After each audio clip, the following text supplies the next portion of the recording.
wij letten op dikte, op de kleur, hoe ze het presenteren. Dat is natuurlijk belangrijk. Het eeg iets ik mooi heb. De vulling is het. Moet ik als zo'n steek was krijgt en dan heeft een hele was op die lepel. En dan is dat hele boord leeg eten. Nou, 2 happen maar een steek was, denk je bij jezelf, nou, goeiemorgen. Dus het moet natuurlijk, je moet bij jezelf denken, ik skep nou maar een keer niet. Hè? Dus dat is ik zo. Maar die vulling is dat belangrijk. Nou ja, wat het allerbelangrijkste griet, dat is de smaak, jong. Ja. Hoe smaakt het? Er krijg je verschillende baarden vaart die staat eruit te zijn, maar hier de smaak is wel heel loos door. Dus dan hebben we een appeltje om de moelen te zuiveren. Dat helpt? Ja, dat is een heel goed. De rijdt kwam naar mij. Ik kan het nooit weten, maar het is wel zo. En dat zuivert de moelen en dan kun je de volgende weer beter beoordelen.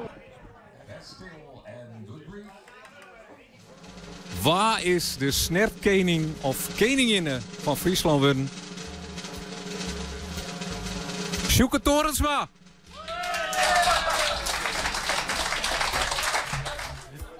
Dit hier even net verwachten, Lokweenske.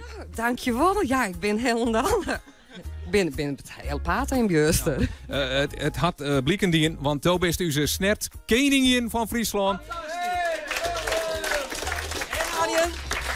Sjoeke. En wacht, de kruist van u de schaal. Waar nou nog niet op zit, want het mag er nog even ingraveerd worden. Want we wisten natuurlijk net of het een koning of een koningin was.